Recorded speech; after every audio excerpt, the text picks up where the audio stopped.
వాయిదా పర్వం ఉంది దేనికైనా అన్నట్లు రాజధాని అమరావతి నిర్మాణానికి సంబంధించి సిఆర్డీఏ కార్యాలయ ప్రారంభోత్సవంతో పాటు కూటమి పక్షాల నేతలతో భర్తీ చేయాల్సిన కీలక పోస్టుల్ని కూడా వాయిదా వేస్తూ వెళుతున్నారు. కీలక పోస్టుల భర్తీ కాకపోవడంతో వేసిన కార్పొరేషన్లకు డైరెక్టర్ల పోస్టుల నియామకంలో జరుగుతున్న జాప్యాన్ని పార్టీ నేతలు ప్రశ్నిస్తున్నారు.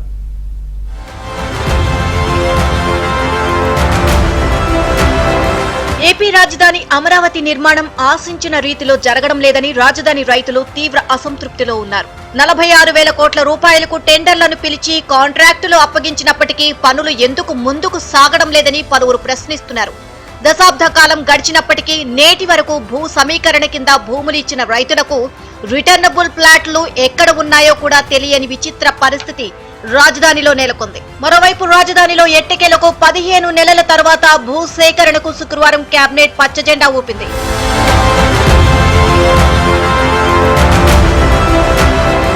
రాజధాని అమరావతిలో భూ సమీకరణతో పాటు రాజధాని అభివృద్ధికి కేంద్ర కార్యాలయమైన సిఆర్డీఏ కార్యాలయం నిర్మాణం కూడా 3 అడుగులు ముందుకు 6 అడుగులు వెనక్కి అన్న చందంగా మారింది.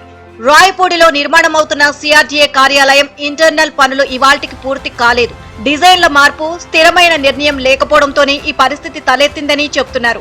ఇక రాజధానిలో మిగతా పనులకు కూడా నిధులు సిద్ధంగా ఉన్నప్పటికీ నిర్మాణాలు మాత్రం ఆశించిన రీతిలో జరగడం లేదని రాజధాని రైతులే పెదవి విరుస్తున్నారు. వర్షాల వలన పనుల్లో జాప్యం జరుగుతుందని చెబుతున్నప్పటికీ ఇది కేవలం సాకు మాత్రమేనని అంటున్నారు.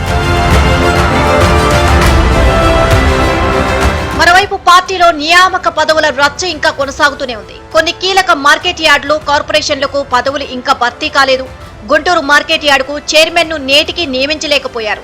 అధికారంలోకి వచ్చిన వెంటనే చైర్మన్ ను నియమిస్తే ఒకరి పదవీ కాలం మరో 5 నెలల్లో ముగిసిపోయేది.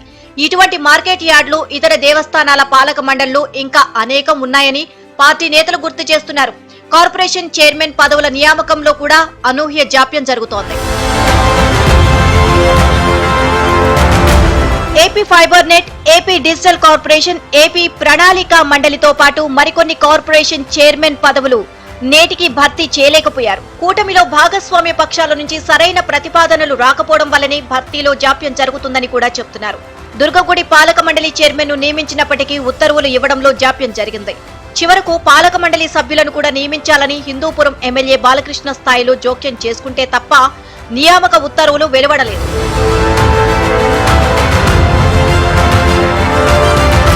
ఇక ఇప్పటికే నియమించిన కొన్ని కార్పొరేషన్లకు డైరెక్టర్లను నియమించడంలో అనూహ్య జాప్యం జరుగుతోంది అని పదవులకు ఎంపికైన వారు ఆవేదన వ్యక్తం చేస్తున్నారు. పదవి ఇచ్చి తమను ఖాళీగా కూర్చోబెట్టారని వారు ఆగ్రహాన్ని వ్యక్తం చేస్తున్నారు. ఇప్పటికైనా ముఖ్యమంత్రి చంద్రబాబు, పార్టీ జాతీయ ప్రధాన కార్యదర్శి మంత్రి లోకేష్ జోక్యం చేసుకోవాలని, ఈ పరిస్థితిని చక్కదిద్దాలని పార్టీ నేతలు కోరుతున్నారు.